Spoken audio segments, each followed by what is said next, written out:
Dabar dramatiška istorija apie jaunus tėvus, jų artimuosius ir vaikus. Ir tai, kas siaubingo jų šeimose atsitiko. Šiandien TV pagalboje. Iš Linos ir Audriaus šeimos buvo pagrasinta paimti vaikus. Jūs atsisakėte karjeros tam, kad prižiūrėtumėt brolio vaikus. Taip. Aš pasiaukojau. Judu su Saulium patys neturit savo biologinį. Ne. Dėl tarvės pamilom, taip labai. Tačiau praėjus vos pusiai metų, visus šiuos žmonės ištiko šokas. Valstybė atėmė vaikus ir iš sesers šeimos. Jūs, tėvas, tai liko? Ar jūs jų išsižadėjęs esat? Ne. O kad man širdžių neturi akmenis, nešioja nieką nesupranta šių. Kas atsitiko šiuose dviejose šeimose? Čia vertas kriminalinio filmas praktiškai. Palikite tos vaikus mums.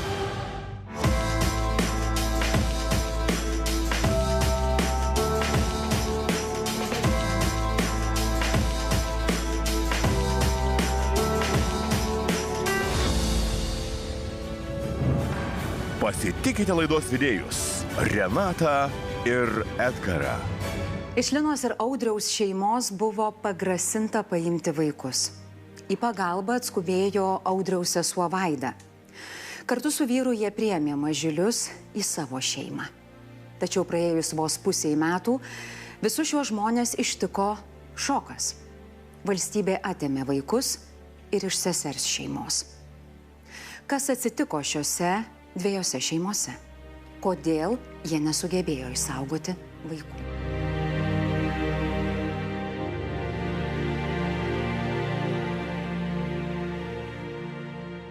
Iš tikrųjų yra skaudu, iš tikrųjų, kad negali auginti tų vaikų, kurios pusę metų auginai ir žinai, kad nuo pat gimimo buvau su jais.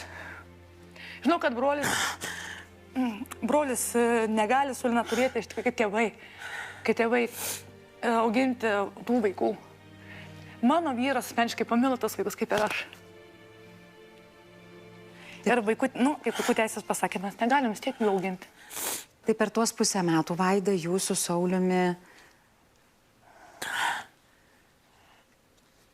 taip prisirišot prie tų vaikučių, pamilot juos kaip savo. Ir šita dabar netektis jums prilygsta, visiškai tragedija emocinė, ne? Kaip pasakė, paskambino man iš vaikų teisų, kad pirmadienį turit atvežti vaikus, vaikų teisės mes išvežėm pas budinčią globėją. O kad man širdžių neturi akmenis, nešioja nieką nesupranta šių. Iš pirmo atvažiavo globoja, sako, viskas gerai, Sauliau, jeigu Vaida negalės, tai tu tai tikrai. Nueik pas šeimos daktarį, nuėjau, sako, viskas gerai, tu tai jo, nuėjau, viską parnešu tą lapą, viskas, sako, jau viskas. Jau atiduokit vaikus. Tai kaip čia yra, sakau, jūs galite man pasakyti, kokią priežastį, ką mes padarėm, sakau, duokit man kokias lengvatas, sakau, bele ką man duokit, sakau, aš viską padarysiu dėl tų vaikų, sakau, viską, man duokit. Ir negavau atsakymą, nieko paėmė tos vaikus į mašiną, kai šuniukus ir išvežė. Sako, nedarykit, sako, dramų. Kokia šia dramas, kad yra skausmas. Jie nesuprant, kaip mes visi jaučiamės. Tiek močiutės, tiek mes. Čia vaikai žmonės šunų iš kiemą neišmeta, duoda valgyti, duoda visko. Čia net nežinau, aš čia. Bet tiek žmonės neturi širdžių, ar kas čia yra, sužvėrėję visi. Kiek vaikučių pas jūs augo? Du dvynukai. Du dvynukai, berniukai, taip? Tai yra jūsų Vaida sūnėnai, jūsų brolio vaikučiai. Jūs pati sakėt, kad nuo gimimo jūs buvot jau šitų berniukų gyvenime, jūs juos padėjot prižiūrėti, auginti, ir jie jums emociškai visą laiką buvo artimi. Taip. Judu su Saulium patys neturit savo biologinį. Ne. Dėl tarvės pamilom, taip labai. Dėl to šitie berniukai, dvynukai, jums tapo kaip savi vaikai. Dabar pareiniu lovytės tuščias, vaikų nėra. Nieko nebėra, apsibirtė gyvenimas aukštinguojam, nežinau. Po reklamos TV pagalboje. Jūs, tėvas, tai liko? Ar jūs jų išsižadėjęs esat? Ne. Mes nesitikėjom, kad mes juos pamilsim, kad jie bus mūsų šeimos dalis. Tai ką, čia draudžia mylėti vaikus tada yra? Yra giminystės ryšys pagaliau čia. Palikite tos vaikus mums.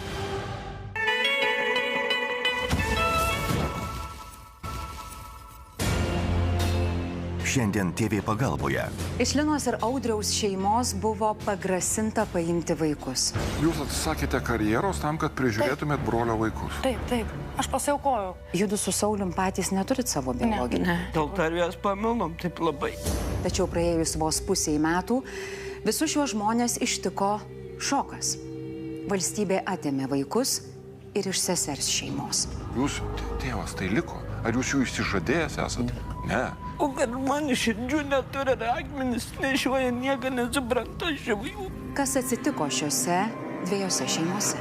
Čia vertas kriminalinio filmas praktiškai. Palikit tos vaikus mums. Dabar pareiniu lovytės tuščias, vaikų nėra. Nieko nebėra, apsibirtė gyvenimas aukštinguojam, nežinau. Kai jūs apskritai išgirdot, ar ne, kad jūsų brolio šeimą, ištiko bėda ir kad jie gali prarasti vaikus, jūs net nedvejodama pasisiūlėt su vyru tapti jų globėjais. Taip. Brolis sutiko ir visiškai dėl to nebuvo jokių pykčių, viršų. Ne. Mes niekada nesipykstam iš tikrųjų, kad vaikai nematytų, nėra pas mus tokių dalykų, kad eiti pyktis. Tai oficialiai buvo padaryta? Ar visgi jūs tik tai su broliu susitarėt dėl berniukų globos? Ne. Mes kalbėjome su socialiniam darbuotojim šitą. Kad jeigu ar atimta ar ką, tuos mes tikrai pasiryžę būdu esame auginti šitos du vaikus. Kas be būtų ir kokia būtų situacija. Taip, bet kodėl jūs jos, kas atsitiko, koks buvo įvykis, kad jūs pasiėmėt, kaip tai atrodo? Tai tėvai be įgūdžių, mama be įgūdžių. Gerai, tai palauk, tai čia greičiausiai ne jūs pabudę ryte nusprendėt, kad tėvai be įgūdžių, ne? Tai taip. Kas vyko? Vaikų teisų specialistai pastebėjo, kad yra kažkas ne taip, ne? Nu ir jie turbūt tėvam pasakė, kad jie turi praeiti kažkokius tai tenais etapus. Pusantrų, kai jie atsidūrė pas jūs. Gerai, pusantrų, tai vis viena, nemažai. Nu tai ne po mėnesio tie. Po pusantrų metų, tai aiškiai pusantrų metų sekėsi viską susitvarkyti, po to nebesisekė. Gerai. Tėvai turbūt gavo ten atvejo vadybininką ir jiems buvo kažkokios tai sąlygos nustatytos, taip ar ne? Jūs šito nežinot. Tai kaip jie atsidūrė pas jūs? Kodėl jūs? Aš pasakos, kaip iš tikrųjų atsitiko. Atsitiko taip. Lina iš tikrųjų labai pablogėjo sveikata. Išvažiavo jinai gydytis. Taip. Ligų. Jūsų brolis vienas nepaėgė, paprašė jūsų pagalbos, tai taip vaikai atsidūrė, bet tai buvo jūsų kaip brolio ir sesers susitarimas, taip? Jis tai žinojo, kad aš visada jam padėsiu. Bet vaikų teisė žinojo, kur atsidūrė vaikai? Žinojo. Aišku, kad žinojo, jiems tai nebuvo naujiena. Ir jiems nebuvo naujiena, kad pusę metų vaikai buvo pas jūs. Jos puikiai tai žinojo. Ir puikiai matė, kad visą šitą pusmetį jūs susitvarkėt idealiai. Nebuvo jokių priekaištų, jokių problemų, taip? Taip gavos, kad aš turėjau išeiti iš darbo. Ir pasiaukojau dėl vaikų.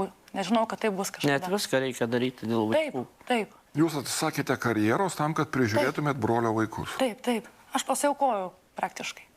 Bet Vaida, kas galiausiai tada atsitiko, kad štai praėjus tam pusmečiui, dvynukai neliko pas jūs? Gavos taip, kad jie galvoja kreiptis dėl globos, kaip mes visi buvo posėdžiai. Sakė, jeigu Vaida negalės, tai Sauliaus, tai tikrai tik sako. Ir tam pasibaigė, kad pasirašiau tos dokumentus, kad vaikai yra atiduoti jiems. Nes jie vis tiek turėjo, aš suprantu, tik 2 mėnesius pasirašiau, kad aš esu ta laikinoji globėja, bet kur visi kiti mėnesiai, jie to nežino, kur vaikai buvo. Kas kaip buvo, jie nežino nieko. Bet kokia priežastis? Mes nežinom, ne tik aš, bet dar nepasako mums žinojimis. Ko mes nežinom? Padėkit suprasti, bet galiausiai po šito vaikų paėmimo iš jūsų šeimos, jūs bandėte aiškintis, kokios kliūtys Sako, jums viskas buvo išaiškinta. Taip pasakė, daugiau niekas oficialiais globėjais. Taip, jums buvo viskas išaiškinti, kodėl. Tai kodėl? Dėl jūsų sveikatos? Taip. O Sauliui kas negerai? Tai nieko, man viskas, aš perėjau tą lapelį, atnešiau viskas. Sako, paklausiau, tai buvo, sakau, prašom čia tą lapelį, kurį sakėte iš ligoninės ir pasakė viskas, jūs esate viena šeima ir viskas. Vis tiek bendra šeima. Ir viskas ir sako, atvežkit vaikus. Norim sužinoti, dėl ko čia taip. Kad mums dėl ko nuo mūsų atėmė, kas, kokia priežastis.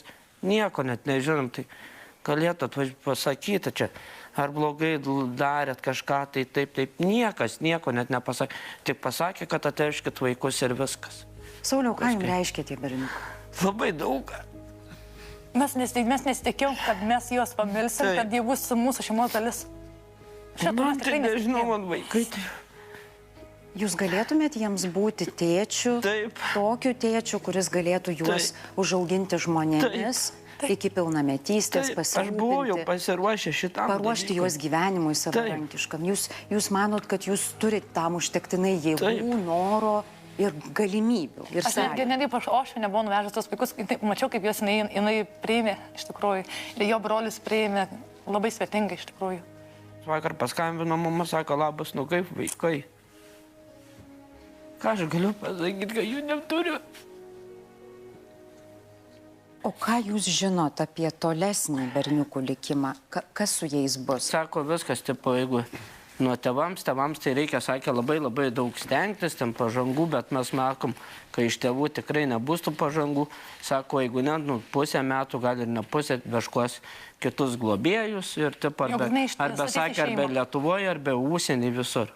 Taip pat tie vaikučiai iškeliaus, nu ką aš vėl į ašarą, sakau, nu taip, ar galima, sakau, nu duokit. Aš taip, vačiut neatsiklaudamas, sakau, duokit man ką nors, belė ką, sakau, aš jums visas instancijas padarysiu, tik palikit tos vaikus mums. Mes nusprendėme kovoti, kaip be bus, bet kovoti, eisim visur, kad tik kovoti už juos abudu. Reikia vieną, kad vaikų teisės pastatyti vietoje, tai ne žaislai ir kad gali elgtis su žmonėmis, kaip jie nori. Jūs kartu su Saulium 15 metų. Taip. Įsivaizduoju, kiek kartų bandėte ir tikėjote susilaukti savo vaikų. Jūs sugalvojote ateiti kaip žmogus pas daktarą, pasakyti, kad štai, jo, turite kažkokių tai, problemų, paprašėt jums padėti. Taip. Jums padėjo, jūs toliau puikiausiai gyvenate, jokių apribojimų jūs neturite, dirbote, jokių problemų su teisėsauga, jokių problemų su nieko. 15 metų kartu ir štai jūsų brolis susiranda draugę, įvyksta stebuklas, jiems gimsta dvynukai. Ten situacija kitokia, ne? Vaikučių jie negali auginti. Jūs ištiesėt pagalbos ranką. Kokia ten pagalbos? Čia net neaišku, kas čia buvo pagalba. Ar čia jūs ištiesė, ar čia jum likimas ištiesė tą pagalbos ranką. Žinau. Jūs priėmėt dovaną. Taip, mes priėmėm. Įsimylėjot, bilenkaip, nes 15 metų pralaukus širdis yra tokia išbadėjus, kad jinai puolė kaip iš upelio, kaip iš šaltinio gerti tą džiaugsmą, auginti vaikus. Pusę metų jūs tą darėt tobulai. Taip. Niekam nekliuvot. Ne. Tada pasakė, kad ne tik tu, Aida, bet ir tavo vyras. Jūs abudu neturėsit. Ai, tu sako, Sergė, gal tau depresija? Žiūrėk, aš tave išgydysiu, sako. Aš atimsiu iš tavęs vaikus ir tu man, bežiūrint, man paimsi ir pasveiksi. Galėsit pamot servetėlėm baltom pro langus, žiūrėdami, kaip juos išveža pas globėjus. Ir jūs jų nematysit. Nes po pusės metų meilės jūs galite jiem kelt stresą. Vien savo pasirodymu. Taip. Todėl, kad sėdėkit toliau savo lizde ir žiūrėkit pro langą. Taip. Anus, kada pamatysit jau suaugusius praeinant. Taip. Kur jie nepasakys nei labas. Aišku, ne. Ir galvoja, ar pažins tave, kad tu juos auginai, kad tu juos taip mylėjai. O kaip iš tiesų po visos šitos situacijos ir posūkio, ar ne, jaučiasi jūsų brolis ir jo draugė? Tikrieji berniukų. Nepasakyčiau, kad gerai. Sako, dabar gailiuosi, kad ant kiekvieno lapo pasirašiau, kad šiuo metu negaliu auginti vaikus. Tiesiog su jais būti. Ir visą tą laiką jisai buvo su manim, mes kalėm jam, kad yra tavo vaikai, kad tu turi pasirūpinti, nes jisai gyveno pas mane. Mano vyras visą laiką, kaip sakant, davė nurodymą. Tu tą turi daryti, turi stengtis. Jisai ir man padėdavo, galiu pasakyti, tikrai dabar pasistengiant tiek, kad, sakau, mama tiek nesistengia, kiek tėvas stengiasi.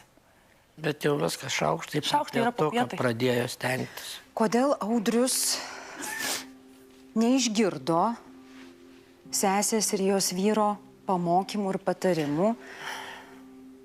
Tuo ir sužinosim. Pasitikim Audrių ir Liną.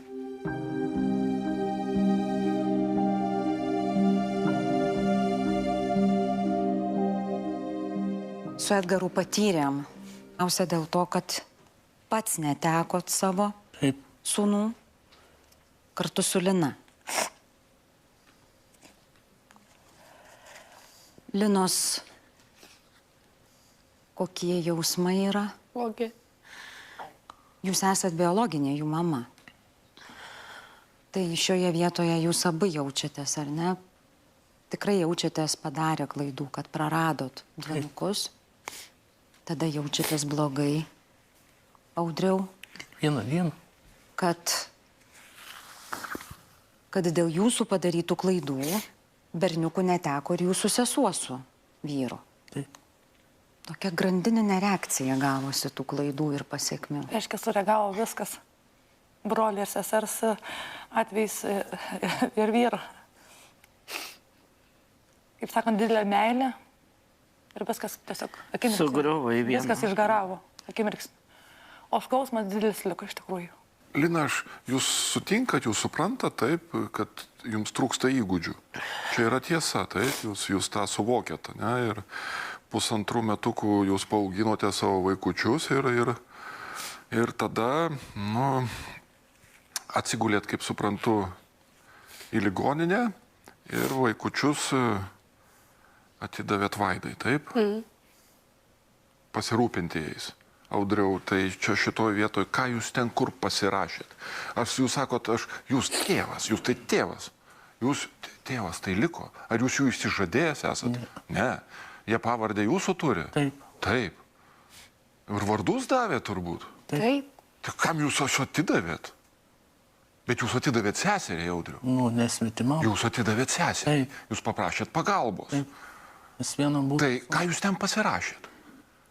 Koks turi būti, Audriau, parašas, aš neįsivaizduoju, tai žinau, kad ten 10 įsakymų, tai akmenį iškalė, tai bet net ir akmens plokštę gali sudaužyti, o jūs, reiškiasi, pasirašėte ant kažko ir taip, kad tai yra nebeatšaukiama. Jie pasirašė, kad... Tarsi jūs negalėtumėte to atšaukti, suprantu, taip? Tarsi jūs nebegalite pasakyti, klausykit, aš netaip supratau, šiaip aš tėvas, čia mano vaikai, kokios pretenzijų jūs turite man? Kokius jūs man turite, kodėl aš jais negaliu rūpintis? Aš nesuprantu šito. Net ir jūsų atveju, net ir jūs, jeigu bendrauji kaip su žmonėmis, ne? Su žmonėmis, kurie sugebėjo 1,5 metų tinkamai pasirūpinti, kurie su džiaugsmu tą daro, kurie su atsidavimu tą daro, jeigu tau kyla abejonių, viešpatėliau, ten gali ir ne, tai lygiai taip pat yra komisijos, ne, ten galima tiesiog, kad jūs nueitumėt, kad ten jūs patikrintų kažkokį tai žvaigždės. Tai apie ką kalba, bet jūs gavote čia ir dabar konkretų atsakymą į dantis ir sėkmės, ilgai ir laimingai. Audriau ir Lina, jūs abu nebeturit jokių šansų susigrąžinti vaikų. Judu, kaip pora. Kad vaikai grįžtų gyventi pas jūs, jūs nebeturit tokių šansų. Jums yra pasakyta, kad jūs jų nesusigrąžinsit. Aš teisingai suprantu? Kažkas panašaus. Kažkas panašaus. Bet tas faktas, kad vaikučiai paimti ir iš jūsų sesės su vyru, čia jums yra nesuprantama, kodėl taip atsitiko. Kaip ir jiems patiems nėra suprantama. Taip. Ir jūs, ko gero, būtumėt buvęs labai laimingas, jeigu dvynukai būtų likę jų namuose. Nes tokiu atveju jūs būtumėt galėję toliau bendrauti su vaikais, prisidėti, kuo galite ir nebūtumėt nusitolinę, ar ne? Aš jiems visas galimybės sakiau, važiuokit, būkit su vaikais, kad tik... Jūs tikrai neuždraudėt, Vaida, jūs tą bandot pasakyti su Sauliumi, kad jūs niekada nesistengėt nei Audriaus, nei tuo pačiu Linos atriboti nuo vaikų. Ir močiutės atvažiuodavo. Ištrinti jų iš berniukų gyvenimo, jūs to nesiekėt, jūs kaip tik skatinot tėvus nepamiršti, kad jie turi vaikus, nepaisant to, kad ten tarnybos juos atėmė. O būtent dabar, kada jie yra paimti, mano nuomonė tokia sudarė, kad, sako, dabar po 2 savaičių, kad atseit mes sutraumuosim vaikus. Šiandien dar galiu kalbėti. Iš tiesų labai daug neiškumų. Neiškumų yra. Labai daug tokių teisinių kazusų, į kuriuos nėra atsakymų. Taip. Dėl to dabar aš noriu į studiją pakviesti mūsų laidos ištikimą bendražygį, advokatą Vygaudą Molį.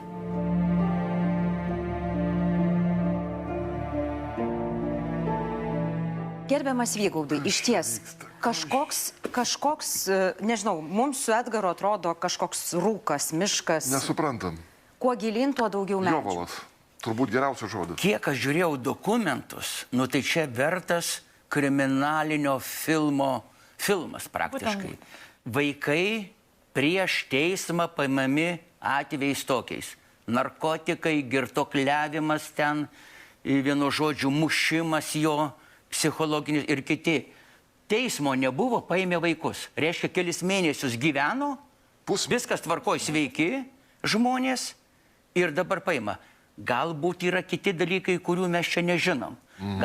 Bet tai negali būti tokių dalykų. Jeigu vaikai buvo neskriaudžiami, policija nevažiavo, negerėt, nerūkot, nenarkomanai, nėra šizofrenijos niekas, normalų žmonės praktiškai myli vaikus. Tai ką čia draudžia mylėti vaikus tada yra giminystės ryšys pagaliau čia. Irgi gali tik su teismo leidimu paimti. Nebereikalo žmonės kalba, bijau ką pasakyti, bet įtaria, kad tai Lietuvoje gali vykti prekyba vaikais ir panašiai. Tai tokie dalykai darosi. Jau numatyta gal yra kažkam. Buvo sustatyta tėvam atvejo vadyba, specialistai, visi pasirašė, viskas aišku, neįgyvendino. Jie tų planų, bet jie turi šansą susigrąžinti vaikus. Jie gal ateis laikas ir įgyvendins. Aš tai siūlyčiau pasistengti ir įgyvendinti. Jūs turit nuginčyti teisme. Negali vykti tokie dalykai Lietuvoje, kad kai prieš teismą paėmė iš jūsų vaikus, kas kriminalinė žvalgyba klausė jūsų, kad jūs ruošiatės nužudyti tuos vaikus. Ir tada galėjo paimti. Negalima tokio dalyko daryti, čia piknaudžiavimas. Viršijimas į